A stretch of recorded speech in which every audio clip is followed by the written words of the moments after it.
Olá pessoal, nós vamos começar hoje a nossa aula de hidrostática definindo o conceito de densidade e pressão. Bom, vamos supor que você tenha um determinado corpo que tem uma massa N e possui um volume V. A gente pode introduzir uma nova grandeza chamada de densidade volumétrica, no qual ela se comporta como sendo a razão entre a massa dividido por esse volume. A essa grandeza a gente dá o nome de densidade volumétrica, que a gente geralmente associa com a letra ρ. Certo? Se a gente estiver tratando de um corpo que ele possua as três dimensões. Se você por acaso for tratar de um corpo que possui apenas duas dimensões, você pode também definir uma grandeza chamada de densidade superficial, que ela vai ser a razão entre a massa dividido pela área, que nesse caso a gente passa a chamar de sigma.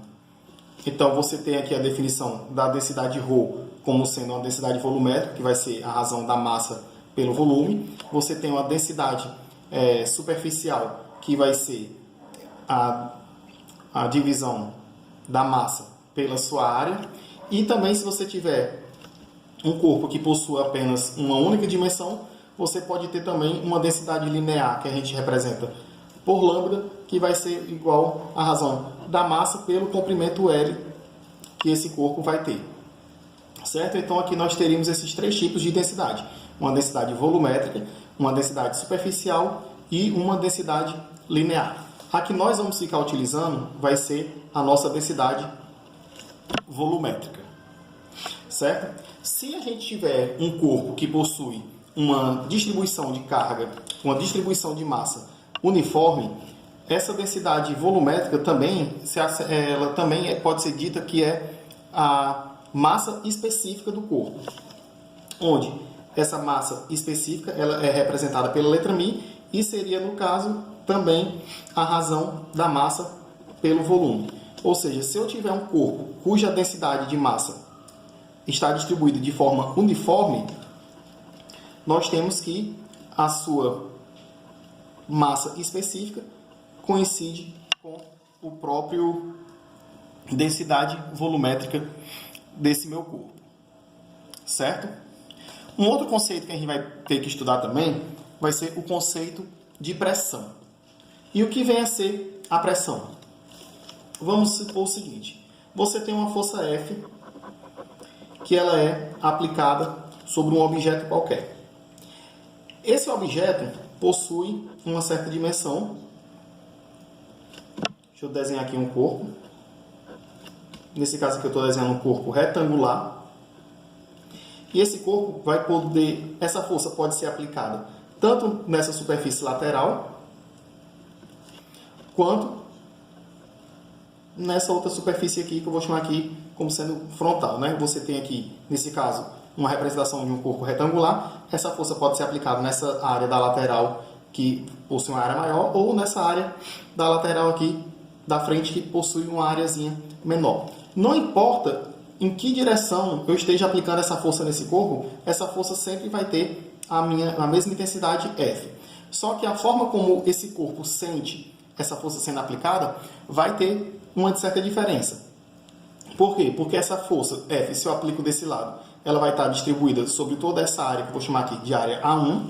E se eu aplicar essa força nesse outro lado aqui, eu vou estar aplicando a força nessa outra área, que eu vou chamar de área A2.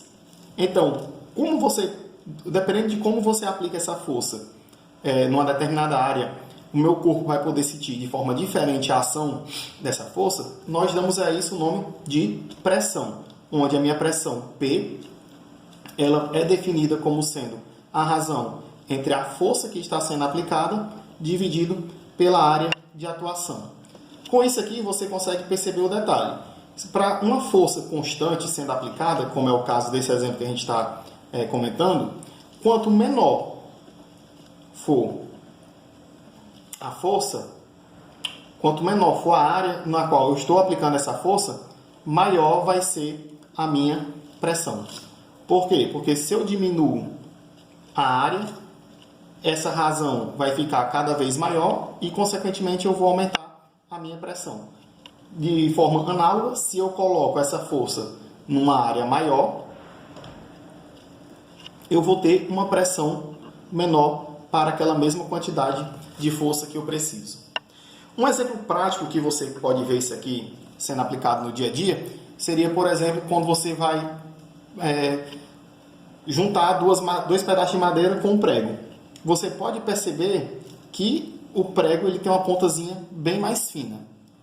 Para que isso serve? Porque, dependendo da força que eu aplique, eu não precisaria mais aplicar uma força grande para que a minha pressão do prego na madeira fosse maior para que ela pudesse perfurar essa minha madeira. Quando você faz uma ponta bastante fina, você está diminuindo bastante a área. Então, para um valor de força até pequeno, você vai ter uma pressão muito grande sendo exercida sobre o material.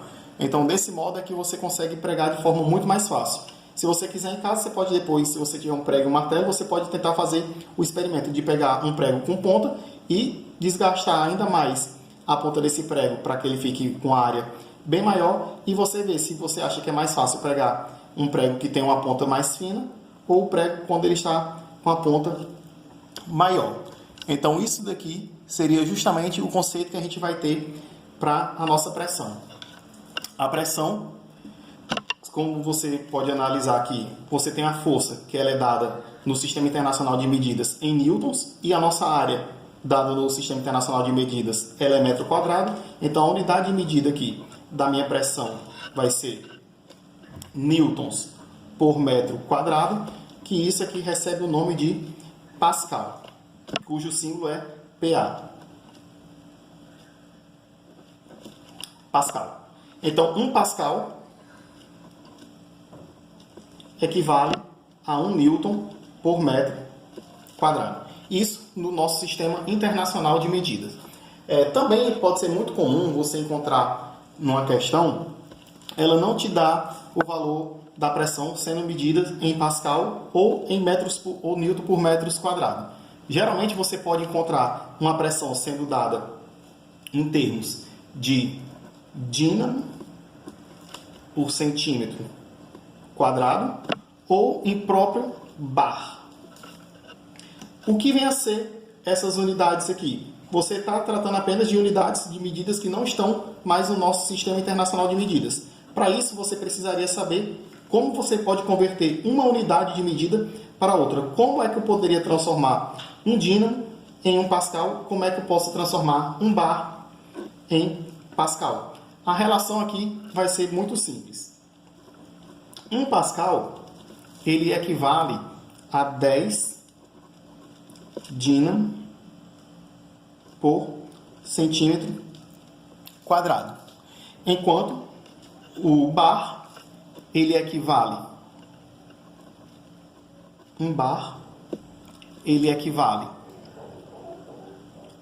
a 10 elevado à sexta dínamo por centímetro quadrado. Consequentemente, um bar equivale a 10 à quinta Pascal. Bom, então essa seria a nossa definição que a gente tem de densidade e o conceito básico que a gente tem da pressão. Um exemplo prático da gente aplicando a pressão seria o seguinte. Vamos supor que você tem uma força de valor 2 newtons, que ela está sendo aplicada à superfície de um pino que tem uma seção transversal igual a 1 milímetro quadrado. Ou seja, você vai ter uma força de 2 newtons sendo aplicada numa superfície de 1 milímetro ao quadrado. Para eu poder determinar o valor dessa pressão dada em newtons por metro quadrado, o que é que a gente vai fazer? O primeiro passo seria a gente poder transformar essa área que está em milímetro quadrado para metro quadrado. Sendo assim, como é que ficaria? Nossa área de 1 milímetro ao quadrado, ela equivale a 10 a menos 6 metros quadrados.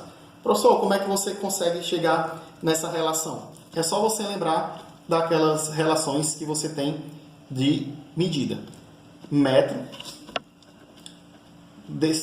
decímetro, centímetro e milímetro. Se eu estou aqui na casa do milímetro, ele equivale a 0,001 metros.